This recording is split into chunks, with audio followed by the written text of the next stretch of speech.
La chaire d'innovation technologique Liliane Bettencourt est une chaire annuelle qui a été créée en 2007 par le Collège de France en collaboration avec la Fondation Bettencourt-Schuller.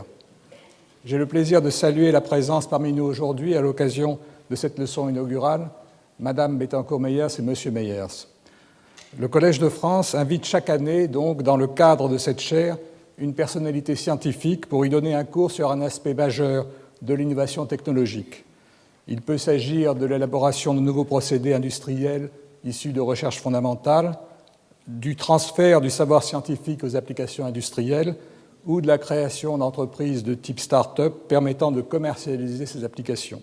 Pour ne citer que quelques exemples, des liens essentiels tissés entre l'élaboration de la connaissance scientifique et des applications qui, bien souvent, ont révolutionné notre vie quotidienne.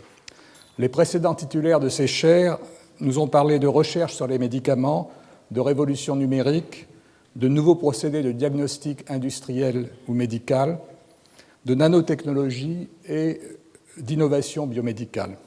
Aujourd'hui, c'est donc de l'élaboration des matériaux dont Yves Bréchet va nous parler en introduction à son cours intitulé « La science des matériaux, du matériau de rencontre aux matériaux sur mesure ». L'importance des matériaux nouveaux qui sont apparus et développés depuis un siècle dans notre vie quotidienne est évidente, qu'il s'agisse des semi-conducteurs qui sont essentiels à l'électronique, des fibres optiques et des verres, des composants de l'automobile ou de l'aéronautique, des métaux utilisés dans les centrales nucléaires ou des objets nanométriques développés pour les applications biomédicales. La mise au point d'un matériau nouveau passe par l'étude de ses propriétés, la compréhension de sa structure et l'élaboration de méthodes efficaces pour les préparer. C'est un domaine évident où recherche fondamentale et appliquée sont étroitement imbriquées. C'est également un domaine interdisciplinaire par excellence, puisque cela demande à la fois des compétences du physicien, du chimiste, voire du biologiste, sur le plan fondamental, et celles de l'ingénieur pour conduire de la recherche aux applications. Au Collège de France, qui est une institution qui pratique par excellence la pluridisciplinarité, plusieurs chaires récentes se sont intéressées ou s'intéressent actuellement au problème des propriétés de nouveaux matériaux sous l'angle de la recherche fondamentale. Je rappellerai que Pierre-Gilles de Gennes a été un des pionniers de la physique des cristaux liquides et des polymères. Jacques Livage est un des pères de la chimie douce, cherchant à fabriquer des matériaux bio-inspirés sur le modèle de ceux que la nature élabore à basse température, comme les coquilles des animaux marins. Et Antoine Georges est actuellement titulaire d'une chaire qui s'intéresse à la structure de matériaux complexes, telles les fameuses céramiques aux propriétés supraconductrices à haute température, qui posent encore des problèmes théoriques non résolus aux physiciens.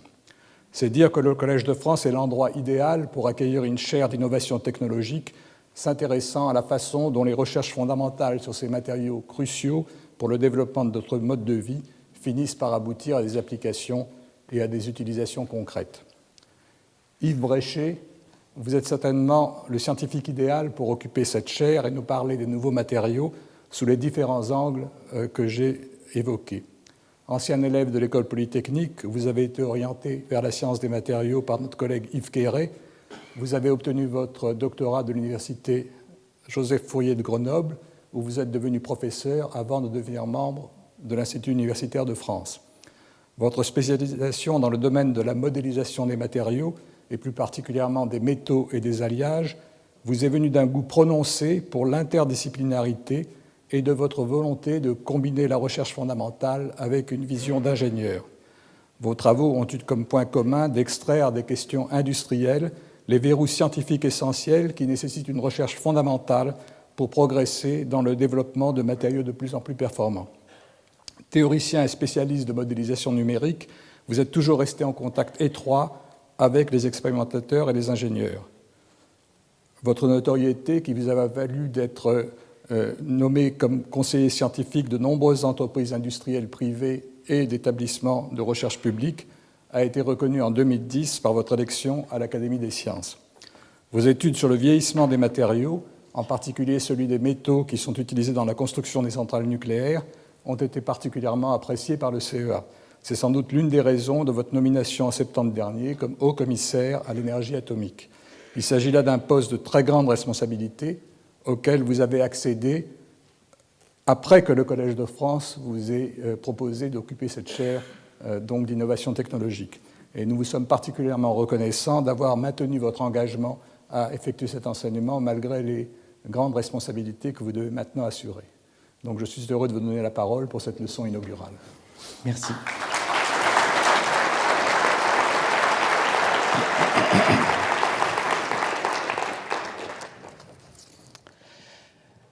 Monsieur l'administrateur, messieurs les professeurs, chers collègues, monsieur et madame Bettencourt-Meyers, chers amis, mesdames, messieurs, je suis très reconnaissant de la confiance que le Collège me fait en me nommant à cette chaire annuelle d'innovation technologique.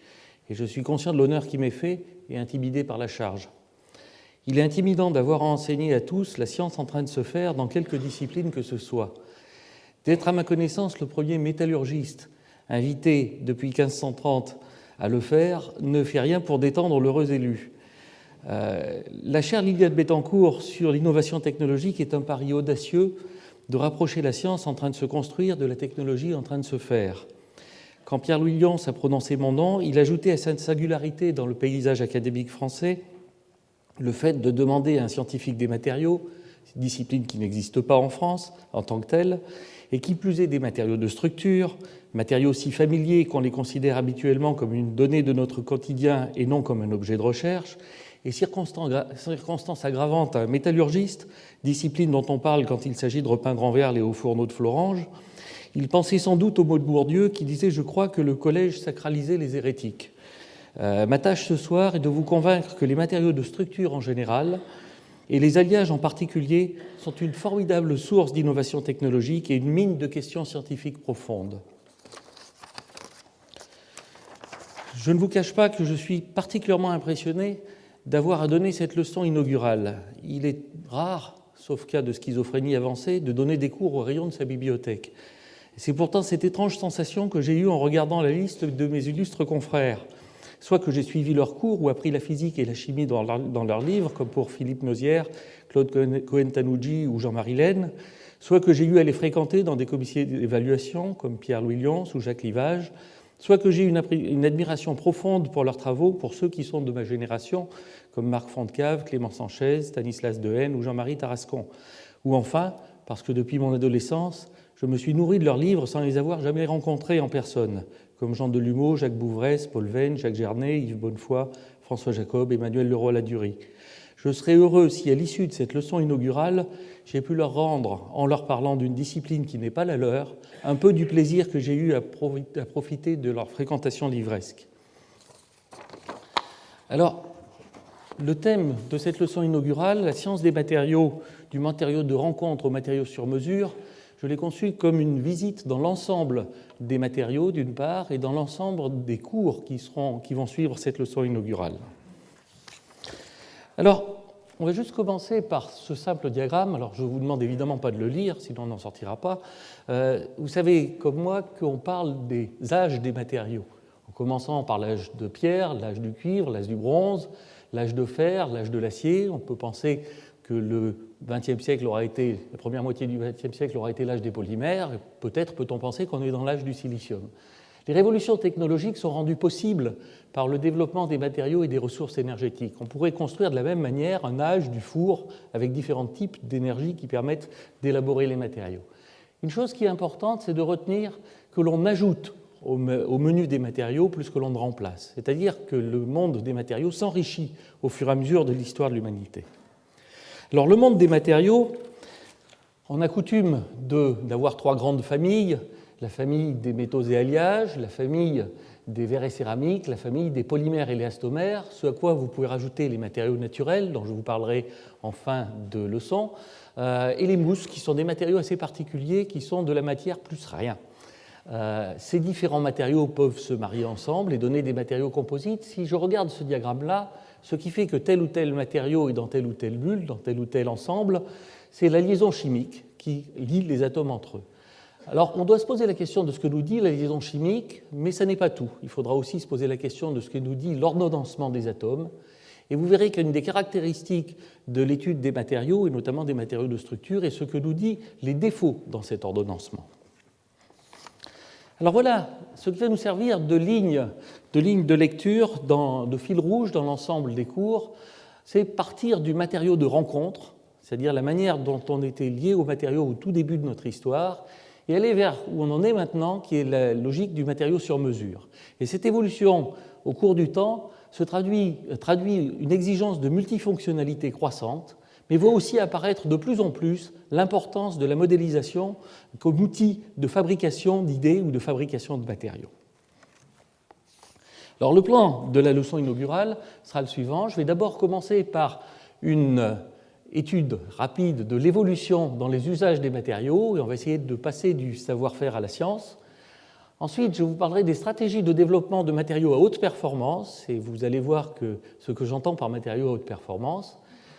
On passera ensuite à l'idée d'aller vers des matériaux sur mesure, et nous verrons qu'une des manières d'aller vers des matériaux sur mesure, c'est aussi de réintroduire dans la conception des matériaux une vieille oubliée qui est la géométrie, et de voir comment associer les matériaux et la géométrie va permettre de construire des classes de matériaux nouveaux, qu'on appellera les matériaux architecturés, qui va nous ramener à l'idée de regarder aussi comment la nature essaye de fabriquer des matériaux bien adaptés à ses besoins. Alors, du savoir-faire à la science, les évolutions de l'usage des matériaux. Si on regarde au tout début, évidemment, le silex, qui est essentiellement une céramique, était déjà un matériau d'avenir. La céramique est toujours d'ailleurs un matériau d'avenir. Les cartes que vous avez ici sont des cartes qui vont vous présenter les différents types de matériaux. Et comme je parle essentiellement de matériaux de structure, je vais parler d'une propriété de structure qui est la résistance mécanique de ces matériaux. Et on va mettre sur l'autre axe la densité. Ces axes sont logarithmiques pour vous montrer les différents ordres de grandeur dans lesquels on se trouve. Donc, le matériau silex, c'est le matériau qu'on trouve en se baissant. On le trouve ou on ne le trouve pas d'ailleurs. On peut penser à tous les matériaux naturels. Vous voyez ici, dans les métaux qu'on trouve à l'époque préhistorique, vous n'avez qu'un métal parfaitement inutile et d'un manque d'intérêt total qui est l'or, qui a l'énorme avantage d'exister à l'état natif. Si on va à l'étape suivante, si on regarde la période romaine, donc vous voyez, on est à peu près à l'époque de Jules César, on voit que les Romains étant les princes de la construction, on voit se développer beaucoup les céramiques et les verres, et quelques métaux nouveaux qui ne sont plus des matériaux à l'état natif, qui sont des matériaux à partir de l'oxyde du métal, on le réduit pour obtenir le métal.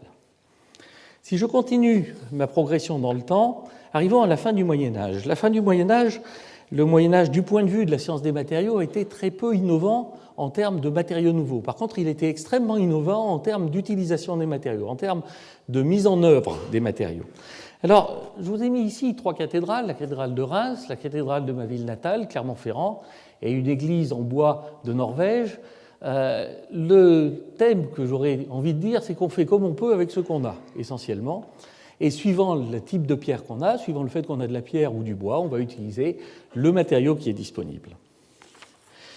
Continuons la progression vers le début du XXe siècle. Alors, le début du XXe siècle, la fin du XIXe siècle et le début du XXe siècle, on peut dire que c'est vraiment l'âge de l'acier.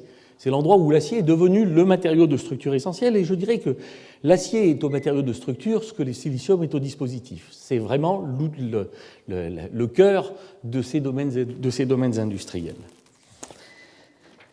Si on va un petit peu plus loin, jusqu'au milieu du XXe siècle, on peut dire que le plastique est apparu. C'est-à-dire en même temps qu'on faisait une civilisation du pétrole comme moyen de transport, comme énergie pour le transport, on faisait aussi une civilisation des produits dérivés du pétrole, des polymères.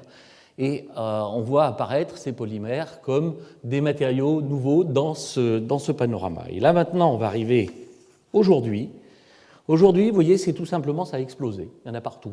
Vous avez des métaux très variés, vous avez des céramiques, vous avez toute cette classe de matériaux qui sont les mousses, mousses de polymères, mousses de métaux, mousses de céramique. Vous avez évidemment tout ce qui est l'infinie variété des polymères et des élastomères, et en fait aussi les composites que l'on peut faire en ayant des renforts soit particuliers, soit fibreux à l'intérieur de ces matériaux.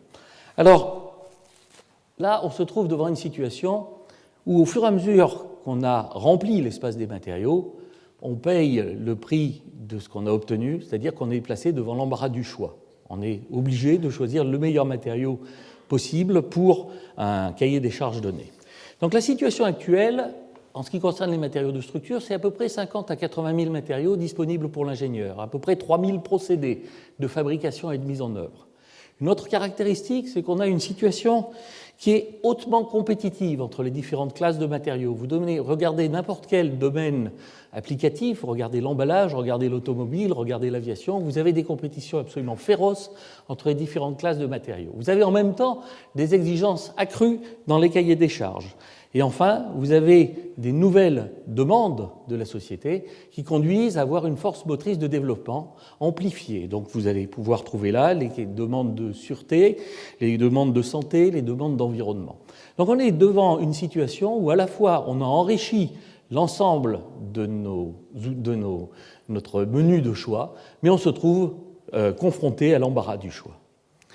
Alors, je voudrais juste faire un énoncé ici. Je pense qu'après une décennie idéologique de ce qu'on a appelé le fabless, on fait une industrie où on fabrique rien, les matériaux apparaissent maintenant comme un acteur majeur dans l'innovation technologique.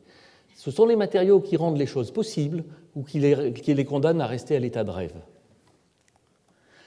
Alors, 3 révolutions pour cette science. 3 révolutions de base. La première, c'est le passage obligé par la microstructure pour comprendre et maîtriser les relations entre les procédés et les propriétés. Donc, le leitmotiv ici, l'idée sous-jacente, c'est la chimie ne dit pas tout. La composition d'un matériau ne nous donne pas l'ensemble de ses propriétés. Le deuxième point, c'est le rôle central des défauts microscopiques dans le comportement macroscopique. Les matériaux sont un peu comme les êtres humains, ils sont intéressants essentiellement par leurs défauts. Et ce rôle central des défauts vous dira que la physique ne nous dit pas tout non plus. On peut avoir un ordonnancement parfaitement régulier d'atomes dans un cristal métallique, ce qui va faire que ce cristal est capable de se déformer plastiquement et de ne pas rompre brutalement. Ça n'est pas cet ordonnancement parfait, c'est l'écart à l'ordonnancement parfait.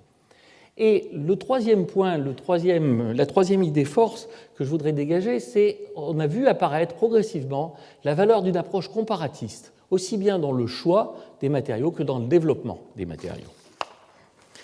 Alors, on va essayer de voir un peu sur un exemple très simple, qui est un mécanisme particulier qui change les propriétés d'un matériau, comment on est passé essentiellement de l'alchimie à la science moderne dans le domaine de la métallurgie physique. Alors, si vous prenez un tuyau d'orgue, les tuyaux d'orgue, alors je parle uniquement des tuyaux d'orgue de façade, qui sont essentiellement en alliage et tymplon.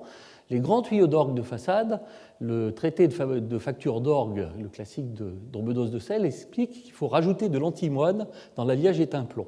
C'est assez amusant de rajouter de l'antimoine dans un alliage qu'on met dans une église, mais enfin, toujours est-il que la raison profonde est que cet élément qu'on ajoute à l'étain-plomb s'agglomère en petites particules, et ces petites particules empêchent les défauts les défauts linéaires qu'il y a dans l'alliage étain-plomb de se déplacer.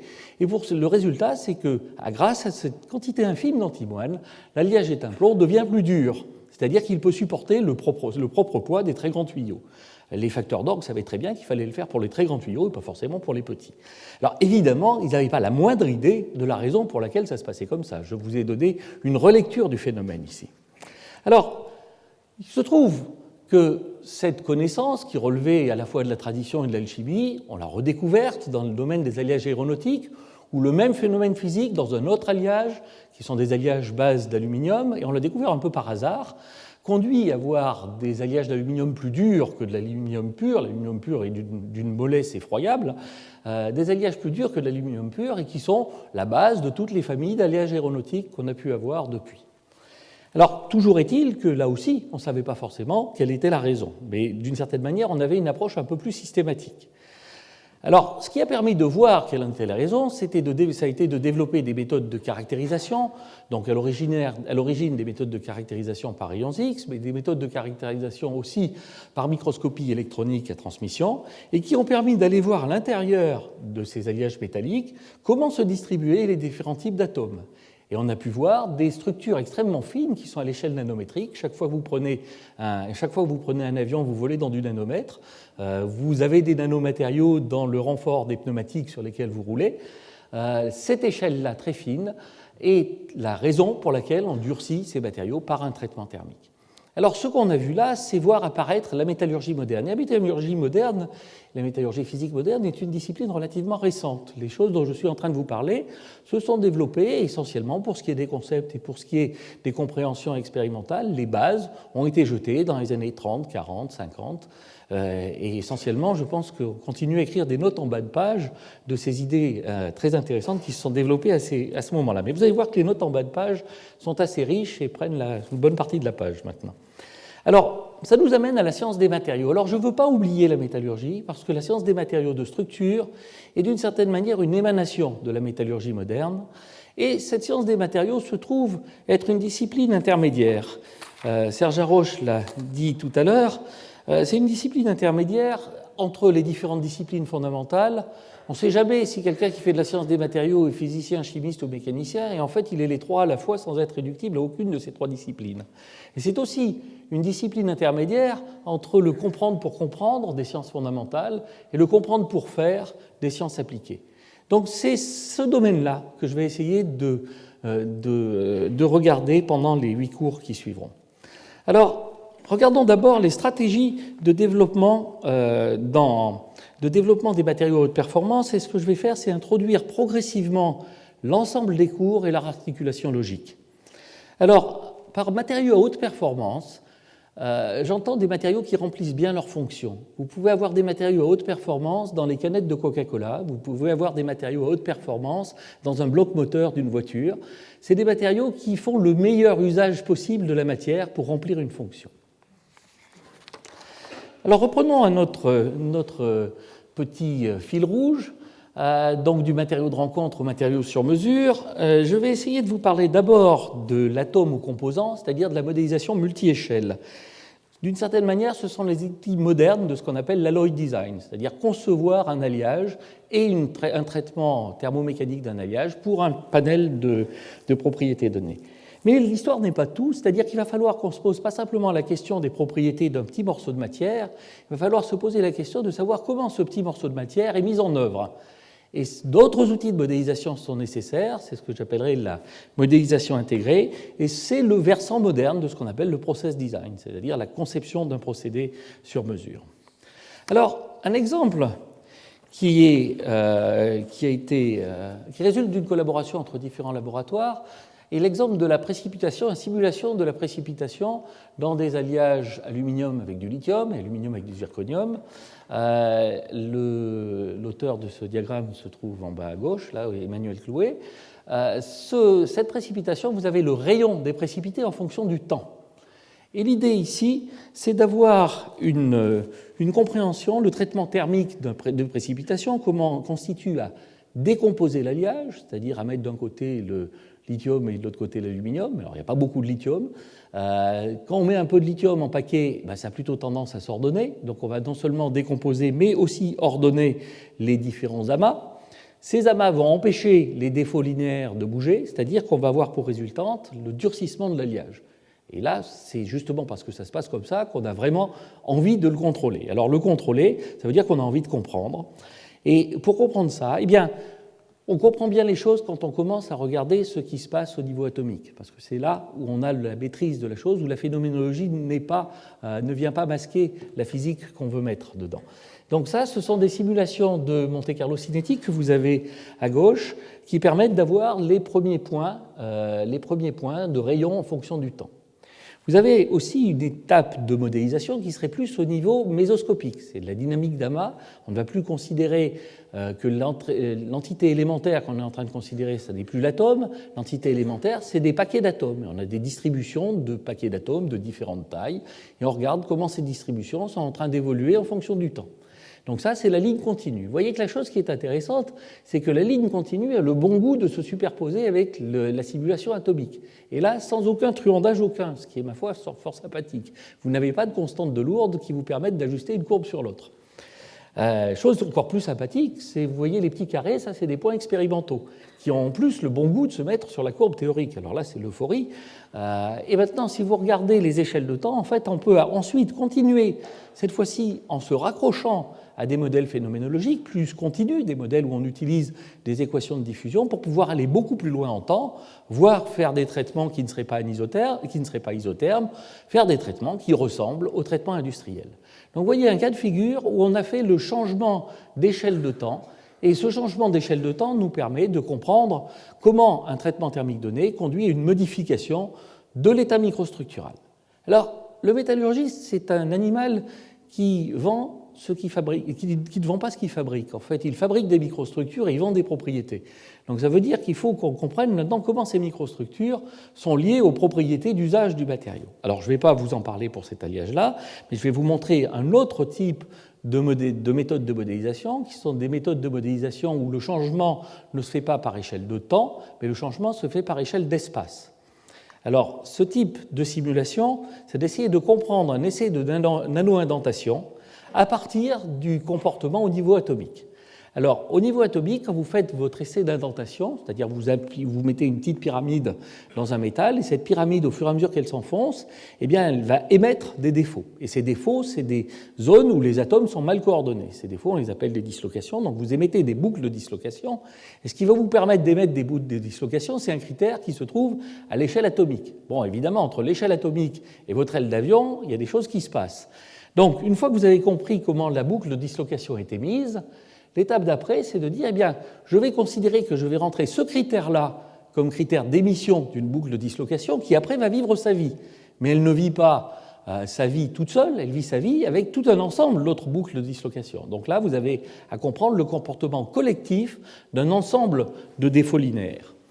Alors, évidemment, une fois que vous avez fait ça, vous êtes toujours avec des déformations faibles et des tailles faibles d'échantillons. Donc, si vous voulez aller plus loin, eh bien, il va falloir utiliser les lois de comportement, c'est les relations entre la contrainte et la déformation que vous allez avoir sous votre indenteur, pour pouvoir le rentrer dans un code de calcul par élément fini. Et ce code de calcul par élément fini va pouvoir vous permettre d'aller plus loin en ce qui concerne la simulation du comportement. Donc voilà un cas de figure où on essaye d'avoir des outils de modélisation qui sont des changements d'échelle, d'espace cette fois-ci. Les personnes qui ont effectué ce travail sont à droite, Marc Fivel, David Rodney et Marc Vernier. Alors là, je vous ai parlé du développement d'alliage. Maintenant, un alliage n'a de sens que quand on lui fait faire quelque chose, c'est-à-dire qu'il faut réfléchir à sa mise en œuvre. Pour réfléchir à sa mise en œuvre, j'ai choisi un exemple, qui est un exemple assez amusant, qui est une nouvelle méthode d'assemblage qui est particulièrement intéressante dans les alliages aéronautiques, c'est ce qu'on appelle l'assemblage par friction-malaxage. Alors l'idée est assez géniale, il fallait être britannique pour inventer ça. Vous prenez deux tôles, vous les mettez l'une contre l'autre et vous faites passer un pion entre les deux tôles qui tourne et qui prend la matière d'un côté pour la mettre de l'autre côté. Et alors la grosse astuce, c'est que vous réussissez comme ça à faire une soudure sans être jamais passé à l'état liquide. Alors vous allez me dire, bon, oui, ça vous excite de ne pas passer à l'état liquide. Ben oui, pour l'alliage d'aluminium, c'est très important parce que quand vous passez à l'état liquide, vous faites de l'alumine et que l'alumine, dans une soudure, il n'y aura plus qu'à découper suivant le pointillé. Donc cette technique-là est particulièrement intéressante pour essayer de faire des soudures de très bonne qualité. Alors, je vais vous montrer comment on peut essayer, pas simplement de comprendre ce procédé, mais aussi d'utiliser cette compréhension pour l'optimiser. Alors, je vais vous montrer un chaînage ici qui vous montrera à la fois ce qu'on fait et ce qu'on est obligé de développer en termes de connaissances de base pour pouvoir aller plus loin. Vous avez ici ce qu'on va devoir faire pour comprendre ce procédé de soudage. Vous allez devoir comprendre comment on génère de la chaleur par la friction et par le transport de matière. Alors, vous pouvez essayer de faire un modèle thermique pour ça, et puis comme vous avez quand même qu'une confiance modérée dans votre modèle thermique, vous mettez des thermocouples pour vérifier. Donc vous avez à la fois un ensemble expérimental et un ensemble de simulation. Vous allez à l'étape d'après, à chaque endroit de votre tôle d'aluminium, vous savez quelle est l'histoire thermique qu'a vécu cet endroit. Ça veut dire que ça va avoir chauffé, ça va avoir refroidi en suivant la position. Donc cette histoire thermique va vous conduire à une évolution de la microstructure. Cette évolution de la microstructure, vous pouvez la comprendre par des modèles du type de celui que je vous ai présenté tout à l'heure, qui va vous dire à tel endroit, on a telle fraction volumique de précipité et telle taille de précipité. Ça, c'est un modèle de précipitation. Eh bien, ce modèle de précipitation, on va aussi regarder d'un point de vue expérimental si ce qu'on fait est raisonnable par des techniques d'observation microstructurale. Alors, vous avez une microstructure, il va falloir comprendre quelles sont les propriétés qui en résultent. Toute une branche de la métallurgie qui s'appelle la métallurgie mécanique qui a cette fonction-là, de relier une microstructure, d'une part à la limite à partir de laquelle le matériau se déforme plastiquement, et éventuellement la manière dont il se consolide au fur et à mesure qu'on le déforme. Vous pouvez le faire théoriquement, et vous le faites aussi expérimentalement, en prenant des micro-éprouvettes et en testant localement le matériau.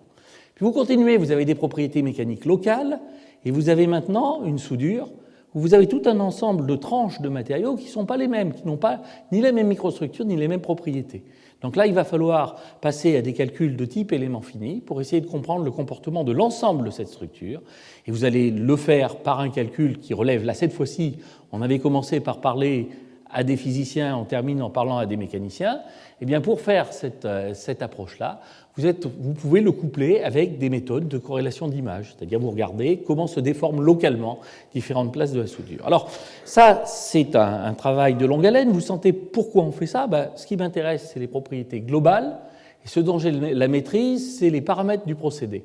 Si j'ai bien compris tout ça sans faire d'entourloupe, eh bien, je suis capable de dire il vaut mieux que j'avance plus vite, que je tourne plus vite, que j'ai mon métal dans tel et tel état avant de commencer. Ce qui me permettra donc d'optimiser le résultat à la fin.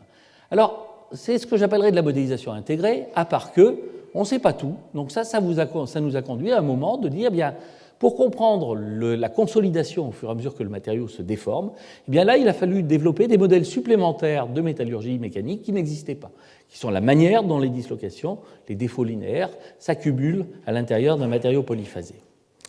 Alors, on va aller maintenant vers les matériaux sur mesure. Alors, ces matériaux sur mesure, je vais aborder le problème de deux façons. Le problème va être de répondre à deux questions. C'est un, il faut que ça marche, et deux, il faut que ça dure. Ce qui est typiquement une question d'ingénieur. Alors, pour savoir comment il faut que ça marche, eh bien, il va falloir choisir les différents matériaux, les choisir en fonction du cahier des charges. J'ai rajouté une petite boîte, il y aura un cours qui sera consacré à cela, un cours qui sera consacré au problème d'éco-conception, c'est-à-dire de concevoir une structure de façon à la rendre la plus respectueuse possible de l'environnement. Et après, j'essaierai de vous montrer comment se pose la question de savoir est-ce que ce que j'ai fabriqué va être capable de durer. Il y a très peu d'outils, d'objets de l'ingénieur qui ne sont pas faits pour durer. Donc c'est une question qui est centrale à toute la démarche de l'ingénieur en matériaux. Alors, les problèmes de choix de matériaux. Essentiellement, on part de tous les matériaux et de tous les procédés possibles, et vous voyez qu'on doit choisir en même temps les matériaux et les procédés. On va commencer par faire un filtre, c'est-à-dire dire en fonction des propriétés, en fonction de la température à laquelle le système doit fonctionner, en fonction du milieu dans lequel il fonctionne, il y a des matériaux qui ne vont pas du tout être adaptés. Et de la même manière, en fonction de la taille d'un composant que je dois pratiquer, je ne vais sûrement pas faire la tour Eiffel par déposition à l'échelle atomique en phase vapeur. Donc, je vais avoir une première étape qui va être d'éliminer un certain nombre de choix. Cette deuxième étape, après, une fois qu'on a des choix admissibles, il va falloir les classer. Alors, on va les classer de deux manières. Pour ce qui est des matériaux, on va les classer vis-à-vis de leur performance, vis-à-vis du cahier des charges. Pour ce qui est des procédés, on va les classer vis-à-vis de leur coût, vis-à-vis du cahier des charges. Donc ça va nous donner un sous-groupe de matériaux et de procédés qui sont admissibles et qui sont classés. Et puis la troisième étape, ça va être de dire, j'ai quelques solutions qui sont possibles, eh bien je vais me renseigner pour savoir si je peux effectivement le faire. Alors, les méthodes de choix de matériaux, là ce que je viens de vous dire, ça relève du pur bon sens, les méthodes de choix de matériaux sont à peu près une histoire d'à peu près 15 ans de progrès continu. Les derniers développements, donc l'équipe de Cambridge a été particulièrement active là-dedans, ont conduit à avoir des logiciels de sélection des matériaux, des logiciels de sélection des procédés, des modules d'estimation des coûts, des outils d'éco-audit sur les objets, on fait une éco-audit pas sur un matériau mais sur un objet, des bases de données sur mesure. Ça, c'est ce que je dirais qui est accessible à tout le monde. Et puis évidemment, il y a tout un aspect qui consiste à essayer de faire des développements sur mesure, ça veut dire capture de l'expertise, de l'étude de cas, de logique floue, des algorithmes génétiques. Et ça, les gens avec qui on parle à ce niveau-là, c'est des gens, des spécialistes d'informatique, d'intelligence artificielle, où il y a tout un monde à découvrir pour les gens des matériaux. Alors, quelques idées clés. La comparaison entre les matériaux doit être effectuée le plus tôt possible dans la procédure de conception. Elle doit être aussi ouverte que possible en termes de matériaux. La comparaison doit reposer sur une définition aussi claire que possible d'un cahier des charges fonctionnel. Les requêtes qui impliquent explicitement une durée de vie sont généralement des problèmes système, c'est-à-dire quand on se pose la question de la tenue en l'environnement, c'est un matériau dans une géométrie donnée, dans un milieu donné. Le couplage entre le choix des matériaux, l'optimisation des formes et le choix des procédés est une question essentielle. Et en fait, la dernière chose, c'est que la procédure de sélection doit être à la fois itérative et hiérarchisée. Alors, juste un exemple, voilà un avion qui n'est pas de la toute première modernité, mais vous pouvez, pour les différentes pièces, dire quelle est la combinaison de propriétés qui est pertinente. Ça va être la limite d'élasticité divisée par la densité qui vous dit que je vais faire une pièce qui doit être à la fois solide et légère. Alors, après, on va utiliser des bases de données qui vont faire apparaître les matériaux sur ce genre de carte. Et puis vous allez sur ces cartes-là, en coordonnées logarithmiques, regarder tous les matériaux qui ont la même performance. Ça, c'est pour une pièce qui est en traction, qui est rigide et qui est légère. Tous les matériaux qui sont sur la même ligne vont avoir la même performance vis-à-vis de cette requête. Si vous avez une pièce qui n'est pas en traction, mais qui est en flexion, c'est cette ligne-là qui va être la ligne équiperformance. Donc vous sentez bien que ce que je suis en train de vous expliquer est effectivement très simple par rapport à un vrai problème industriel. Maintenant, si vous vous dites qu'on a les moyens de traiter ça avec un très grand nombre de requêtes, de pondérer ces différentes requêtes, de faire du choix multicritère, vous sentez qu'on commence à avoir des guides d'aide au choix. Alors, un dernier mot en ce qui concerne les problèmes de bilan écologique. Alors ça, c'est très à la mode, et comme toutes les choses qui sont à la mode, il est souhaitable de le regarder calmement. Alors, si on regarde le problème du bilan écologique d'un objet, une chose qui est importante, c'est de savoir, par exemple, pour les émissions de CO2 ou pour la consommation d'énergie, quelle est la part qui vient du matériau, quelle est la part qui vient de la manufacture, quelle est la part qui vient du transport et quelle est la part qui vient de l'usage. Prenez un avion, l'essentiel de la consommation d'énergie d'un avion, c'est pendant qu'on le fait fonctionner. Si vous vous posez la même question pour un parking, le parking, c'est le matériau qui est essentiellement l'essentiel du contenu énergétique. Et maintenant, si vous vous posez la question sur une maison, eh bien, vous avez à la fois, pour la consommation énergétique, quelque chose qui va relever des matériaux qu'on utilise et quelque chose qui va relever de l'usage de la maison. Alors, quand on le dit comme ça, c'est tout simple, mais ça vous permet de dire que si je veux véritablement faire quelque chose d'intelligent en termes écologiques pour les avions, ce qu'il faut que je fasse, c'est que j'allège les structures. Si je veux faire quelque chose d'intelligent pour le parking, ce qu'il faut que je fasse, c'est que je trouve un matériau qui a un moindre contenu énergétique, puisque je ne le déplace pas. Et si je veux faire quelque chose d'intelligent pour les maisons, eh bien, il faut que je travaille à la fois sur l'énergie que j'utilise dans la maison et sur l'énergie que j'utilise pour construire la maison. Alors ça, c'est des choses qui sont en cours de développement et qui conduisent à essayer de rajouter sur ces différents critères quelque chose qui est une exigence de plus en plus prégnante, qui est l'exigence du respect de l'environnement. Alors, je vais maintenant vous parler de la durabilité des matériaux. C'est pas simplement un problème de matériaux, c'est un problème de système. Et je vais vous donner un exemple de ça. C'est un exemple qui est issu de l'aéronautique. Prenez une hobe de turbine. Une hobe de turbine, c'est dans un moteur d'avion, c'est un outil qui est extrêmement performant. Si vous voulez augmenter la performance d'un moteur jusqu'à ce qu'une Assemblée nationale nous vote une autre loi que la loi de Carnot sur l'efficacité énergétique, on ne peut guère qu'augmenter la température des moteurs. Augmenter la température des moteurs, comme dans toute machine thermique, ça va conduire à avoir des exigences sur les matériaux, qui est d'augmenter la durabilité vis-à-vis de sollicitation mécanique à haute température et la durabilité vis-à-vis d'une atmosphère oxydante. Alors, là, je vais me tirer une balle dans le pied, c'est-à-dire pour vous avoir dit que les matériaux étaient absolument centraux dans la question, eh bien, je vais vous montrer qu'ils sont centraux, mais pas tout seuls. Donc voilà une carte, qui n'est pas si ancienne que ça, sur l'évolution des différents matériaux. Alors c'est des évolutions en termes de composition, c'est des évolutions en termes de microstructure aussi, et qui conduisent à des températures de fonctionnement des moteurs sous une contrainte donnée qui est de plus en plus élevée. Donc voilà, grosso modo, quand on voit ça, le métallurgiste triomphe, il dit, vous voyez, j'ai considérablement amélioré l'efficacité des moteurs. Et puis si on met ça un petit peu en perspective, et qu'on voit un peu plus vers les années où on se trouve maintenant, bien vous voyez que l'augmentation de température de fonctionnement des moteurs est beaucoup plus que l'augmentation de température de fonctionnement des matériaux des moteurs. Ça veut dire quoi? Ça veut dire qu'on a gagné énormément simplement en ayant des systèmes qui permettent de refroidir et des barrières thermiques. Donc vous êtes dans une situation où la solution d'optimisation de la durabilité n'est plus simplement une question de matériaux, c'est une question de système et de mise en œuvre.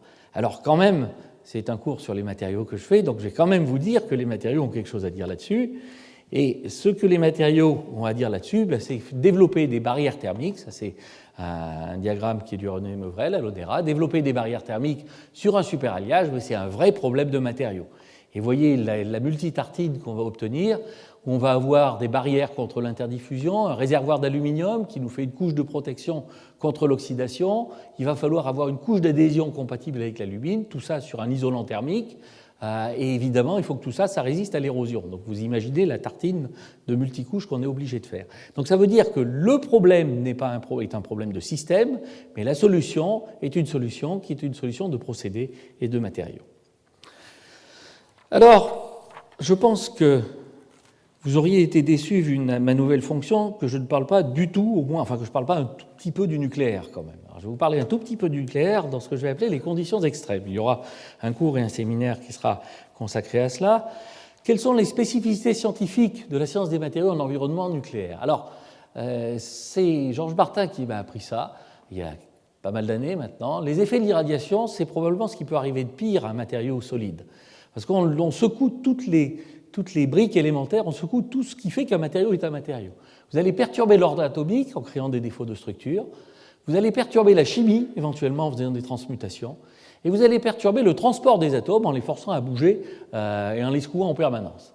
Donc ça veut dire intrinsèquement, la science des matériaux en environnement nucléaire, ça doit par nature être une science multi-échelle, parce que le dégât arrive au niveau atomique et le résultat arrive au niveau de la cuve. Donc vous avez de l'atome à 10 mètres de haut. C'est une science multi-échelle et c'est évidemment aussi une science où on doit faire des changements d'échelle de temps, alors entre la picoseconde et le millénaire, voire beaucoup plus, quand on se pose la question de savoir comment les déchets vont pouvoir être confinés. Donc cette discipline-là voit un rôle clé des simulations numériques et une autre caractéristique, c'est que les études expérimentales sont à la fois importantes et difficiles, ce qui veut dire coûteuses, ce qui veut dire qu'il faut en permanence se convaincre qu'il faut les faire. Alors, les matériaux en ambiance nucléaire, c'est un défi, d'aucuns diraient un cauchemar. Vous avez à peu près tout. Vous avez une sollicitation mécanique qui peut être couplée à une sollicitation en température, qui peut être couplée à une irradiation, le tout dans un milieu qui n'est pas forcément chimiquement très sympathique, et vous arrivez au summum qui est la corrosion sous contrainte assistée par l'irradiation, qui peut occuper des métallurgistes pendant des décennies, d'ailleurs ça le fait. Donc, maintenant, on va revenir vers l'étape suivante. Là, pour l'instant, je vous ai parlé de différentes classes de matériaux et de la manière dont on avait appris comment ils se comportaient pour apprendre comment les améliorer. Je vais terminer maintenant en vous parlant du retour de la géométrie, des matériaux architecturés aux matériaux bio-inspirés. Alors, les matériaux architecturés multifonctionnels, c'est ce qui est tout à fait en haut de la colonne. On va essayer de faire des matériaux sur mesure.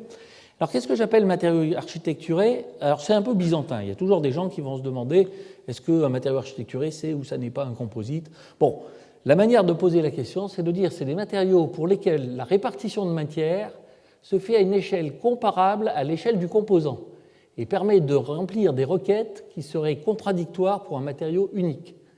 Les associations de matière, de géométrie et de topologie sont autant de leviers d'optimisation. Donc, c'est quelque chose qui est un peu intermédiaire entre le matériau et l'objet. Alors, je vais juste vous donner un exemple de matériau architecturé.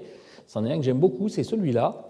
C'est le fil électrique, parce qu'évidemment, il doit conduire l'électricité, donc ça vous impose plus ou moins de faire un métal. S'il n'était pas isolant, je serais mort. Donc ça veut dire qu'il faut qu'il y ait un isolant, et ça serait particulièrement bête de mettre le métal dehors et l'isolant dedans, donc la topologie est importante. Et si j'avais fait simplement ça bêtement, eh bien j'aurais pas fait un câble, j'aurais fait une canne. Donc pour pouvoir faire un câble, j'aurais rajouté la flexibilité intrinsèquement contradictoire avec la liaison forte qu'on a dans les métaux. Donc ça veut dire qu'il faut qu'on joue avec la géométrie pour avoir cette flexibilité. Bien là, vous avez un exemple prototypique d'un matériau architecturé. Alors, est-ce un matériau, est-ce une structure? On peut passer des lustres à discuter ça, et puis on peut aussi se dire, je vais essayer de l'optimiser. Alors, ça nous amène à un certain nombre de choses en termes d'échelle. Alors là, j'ai fait ces échelles-là en ayant en tête des applications structurales, mais on peut avoir la même démarche en ayant en tête des applications dans le domaine des circuits intégrés, par exemple. Donc parlons des applications structurales. Le carré vert à gauche, enfin pas le carré, si je vous parle de géométrie en appelant ça un carré, on est mal parti. Bon.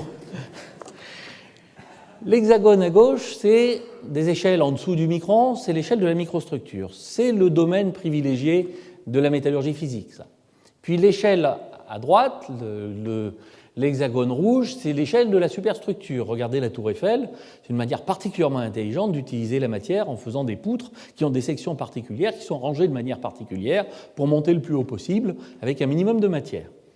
Alors ce que je voudrais simplement vous faire passer comme message, c'est qu'il y a une zone intermédiaire qui est soit une zone où on va avoir un gradient de microstructure, qui veut dire aussi un gradient de propriété, et qui se trouve, on va l'étaler sur des distances qui sont grandes devant l'échelle de la microstructure, mais qui sont comparables à l'échelle du composant dans lequel on le fait. Et je vais avoir de l'autre côté quelque chose qui va être d'essayer d'organiser la matière, éventuellement de l'organiser avec du vide, par des matériaux qu'on va appeler des matériaux hybrides, qui va être d'essayer d'importer au niveau disons, de l'ordre du millimètre, d'importer des idées qui viennent de la mécanique des structures. Alors, quelques idées. Je vais juste prendre la dernière, par exemple. Une géométrie particulière. Vous voulez faire une pièce dans un matériau qui est intrinsèquement fragile. Vous voulez faire une pièce de grande taille. Alors une manière de faire ça, c'est d'appliquer la stratégie de gribouille, c'est-à-dire pour pas que ça casse, vous le cassez déjà. C'est-à-dire que vous allez prendre des blocs et vous allez débrouiller pour que ces blocs soient à une géométrie donnée de façon à ce qu'ils se bloquent les uns les autres quand, par exemple, on va faire une flexion sur cette plaque-là. Alors quand vous faites ça, l'avantage, c'est que vous pouvez faire ça avec un matériau qui est très fragile. La fissure ne va se propager que dans un seul bloc. Donc en préfragmentant le bloc, vous avez créé un matériau qui peut être à la fois un matériau fabriqué, alors c'est un matériau entre guillemets, fabriqué avec un constitutif fragile, mais qui a une certaine tolérance au dommage. Alors en prime de ça, c'est que suivant la manière dont vous le tenez sur les bords, vous allez avoir quelque chose de plus ou moins rigide. Donc vous avez un matériau que vous pouvez d'une certaine manière adapter à la fonction. Donc, ce domaine intermédiaire entre la métallurgie et la mécanique, pour ce qui est des matériaux architecturés, je l'ai appelé 3 points d'interrogation. C'est peut-être ça, entre autres, la science des matériaux. Alors, quelques exemples de ces matériaux architecturés. En voilà un qui est obtenu par un traitement thermique tout ce qui est de plus classique sur un acier. Et l'idée, c'est de faire un matériau qui est dur dedans et mou dehors et qui est plus tolérant au dommage. Alors, quand vous regardez ça, c'est là que ça va m'amener progressivement à regarder des matériaux naturels, cette fois-ci. Quelque chose qui est dur, mou, dur, c'est exactement la structure de la dent. Vous pouvez fissurer l'émail et si ça se débrouille bien, la fissure ne va pas se propager à l'intérieur de la dent parce qu'elle va patiner dans la zone molle juste en dessous qui est la zone de la dentine. Donc là, l'idée, c'est peut-être de faire des dents en acier. Enfin, non pas des dents en acier, mais j'appelle ça un acier dentaire. Voilà maintenant un autre exemple. C'est un travail qui avait été fait à l'ONERA avec tout un ensemble de thésards. C'était de dire, on veut essayer d'absorber le bruit d'un avion. Le bruit, c'est une onde de pression dans du gaz, l'air. Pour pouvoir absorber ce bruit, il faut essentiellement que le gaz pénètre. Donc il vous faut un matériau poreux. Maintenant, pour qu'il pénètre, il faut que ce soit un matériau poreux à porosité ouverte. Manque de chance, les matériaux poreux à porosité ouverte ne sont pas bons mécaniquement. Donc il vous faut un matériau poreux à porosité fermée. Donc là, vous n'êtes pas bien. Et donc vous faites un matériau qui est poreux à porosité ouverte et fermée. Ça veut dire que vous empilez des sphères creuses. Et ce matériau-là, vous pouvez essayer de le concevoir sur mesure en faisant du calcul, cette fois-ci, faisant des calculs d'absorption acoustique. Et le paramètre qui est important, c'est, vous avez un certain nombre de paramètres géométriques, la taille des billes, l'épaisseur des billes, la taille des cols, la fraction volumique de billes, et c'est ça qui va vous permettre de dire, pour tel spectre de bruit, voilà l'assemblage de matériaux que je vais devoir faire. Alors, celui-là sur la fiche, vous l'avez peut-être vu, c'est un matériau que j'aime beaucoup, c'est la mécanique du Scotch-Brite. La mécanique du Scotch-Brite, c'est des laines d'acier. Ces laines d'acier sont compactées. Ça, c'est la microstructure que ça présente, qui est très, très amusante. Enfin, c'est des espèces de copeaux qu'on a mis ensemble. Et on a envie de comprendre les propriétés mécaniques de cette chose-là. Alors, vous pouvez faire des choses compliquées, vous pouvez faire des choses simples. Les choses simples, c'est de dire, c'est essentiellement des poutres qui sont en train de s'appuyer les unes sur les autres, qui sont en train de fléchir sous la force que j'applique de l'extérieur. Donc, ce que j'ai besoin de savoir, c'est quelle est la rigidité de chaque poutre et quel est le nombre de contacts. Alors, je peux faire une modélisation purement géométrique, je constate que ça ne marche pas. Par contre, ce que je peux me dire, où est-ce que ça ne marche pas, ce n'est pas dans les mécaniques, c'est dans la géométrie. Donc, on va aller compter le nombre de contacts.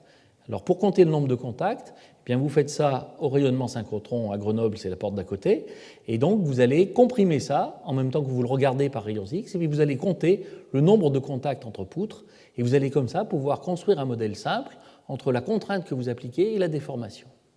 Alors, ce n'est pas simplement pour le plaisir de comprendre, parce que l'idée qu'il y a derrière ça, c'est ces matériaux-là, on a envie de les avoir soit complètement lâches, et là, ils vont pouvoir absorber beaucoup de vibrations, soit de les avoir complètement frités, et là, ils vont être beaucoup plus rigides. Et là, je peux encore essayer de me trouver quelque part entre les deux pour faire quelque chose qui est à la fois rigide et absorbeur de vibrations. Bien, je crois que j'arrive en fin de séance. Donc, je vais passer maintenant aux défis et aux promesses de ces matériaux architecturés. Je dirais que c'est un peu un nouveau paradigme, c'est-à-dire qu'on s'échappe de la distinction entre les matériaux de structure et les matériaux fonctionnels. Et les exigences des nouveaux cahiers des charges font qu'on demande de plus en plus aux matériaux d'avoir une première fonction qui est structurale, mais éventuellement avoir des capteurs qui permettent de voir si c'est dégradé. Donc de plus en plus, on demande des choix qui sont multifonctionnels.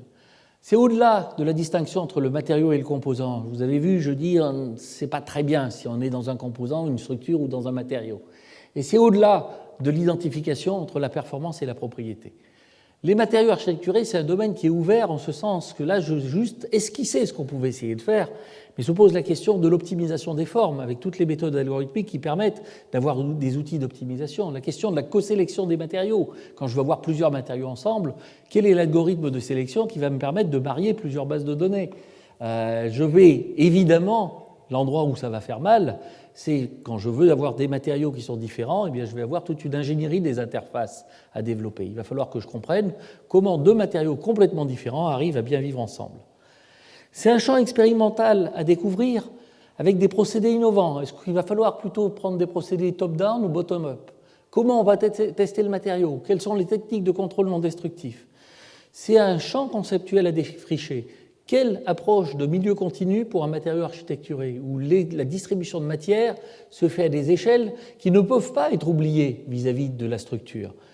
Le problème d'une architecture, quand j'ai une échelle, c'est bien, mais si on regarde tous les matériaux de structure naturelle, eux, leur caractéristique, c'est d'avoir beaucoup d'échelles emboîtées.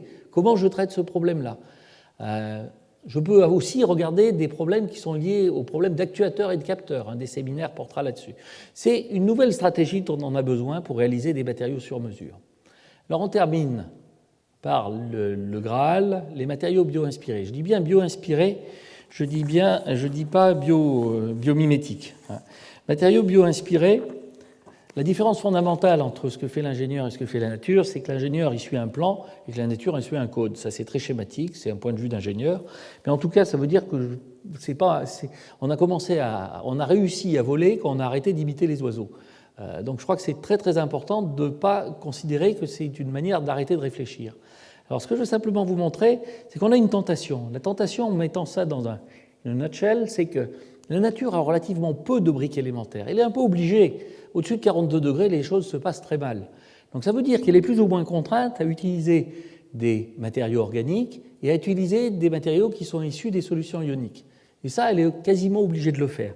D'autre part, les choses poussent, donc ça vous amène naturellement à regarder des structures fibreuses ou des structures poreuses. Si vous regardez l'ingénieur, donc ça veut dire que la nature a réussi à avoir des matériaux d'une infinie variété, en jouant non pas sur la variété des briques, mais en jouant sur la variété des architectures, de la manière dont elle les distribue. L'ingénieur est dans la situation un peu inverse. Il a accès à toute la table de Mendeleïev. Et Dieu sait qu'il ne s'en est pas privé, il s'est même permis d'en rajouter. Mais avoir accès à toute la table de Mendeleïev, il n'a pas la même variété des architectures et des microstructures. Donc l'idée simple, c'est de dire si je marie ces deux variétés, ça serait une avancée majeure dans le domaine des matériaux. Mais il faut évidemment adapter les principes, c'est-à-dire ne pas essayer de copier, mais regarder, par exemple, dans tous les matériaux naturels, on réduit la taille des phases fragiles. On essaye de plus en plus de faire des interfaces diffuses. On fait des architectures qui sont hiérarchiques. Il y a des processus autoguérissants. Est-ce qu'on peut s'inspirer de ces choses-là pour développer des matériaux artificiels qui est, d'une certaine manière, une bio-inspiration? Maintenant, ça, c'est l'ingénieur qui va reparler en moi. La question que je me pose, c'est comment les produire vite, en grande quantité et à bon marché. D'où la question, est-ce qu'il faut que je les produise par des techniques de bottom-up ou par des techniques de top-down? Mon ami Clément Sanchez produit des matériaux biomimétiques en partant de la molécule et des atomes.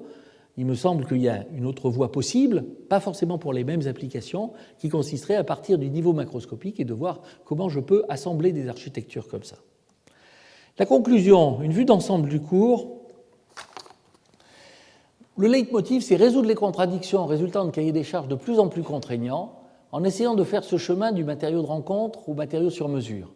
Ça nous a amené donc à regarder de l'atome au composant, la modélisation multi-échelle, la modélisation intégrée, le choix des matériaux et des procédés avec l'art du compromis, la durabilité des matériaux, y compris dans des conditions extrêmes, l'éco-conception comme une composante importante des problèmes de choix, les matériaux architecturés multifonctionnels et terminer dans l'optique des matériaux bio-inspirés. Alors, je voudrais juste terminer en parlant de la science utilisée ou la science à construire. Je vous ai parlé de 3 stratégies pour développer des matériaux innovants. Une stratégie qui s'appuie sur les microstructures, une stratégie qui s'appuie sur les architectures, une stratégie qui s'appuie sur les combinaisons. Il y a de très très nombreux problèmes ouverts de nature très fondamentale. Le couplage thermodynamique et cinétique et des interfaces mobiles, le comportement de solides maintenu loin de l'équilibre thermodynamique, le couplage chimie-mécanique dans la tenue environnementale, la physico-chimie des interfaces métal-oxyde-polymère, la mécanique des enchevêtrés, la mécanique continue des échelles intermédiaires, toutes ces questions-là sont des questions qui sont des vraies questions fondamentales et qui sont issues de cette idée de concevoir des matériaux sur mesure et qui paieront en retour, une fois qu'on aura développé ces outils-là, comme outils qui nous guideront dans le développement de nouveaux matériaux. Alors, tout ça, ça nous conduit à essayer de trouver le bon niveau de complexité dans la description des phénomènes. Alors, je vais terminer par 2 citations, une qu'on attribue à Paul Valéry, qui est « ce qui est simple est faux, et ce qui est compliqué est inutilisable ». Et la deuxième citation, vous ne m'entendrez pas souvent le faire, citer un financier, mais si, ça arrive, c'est Warren Buffett, « Better be approximately correct than exactly wrong ». Donc je pense que c'est exactement l'état d'esprit dans lequel on essaye de modéliser pour faire. Merci beaucoup de votre attention.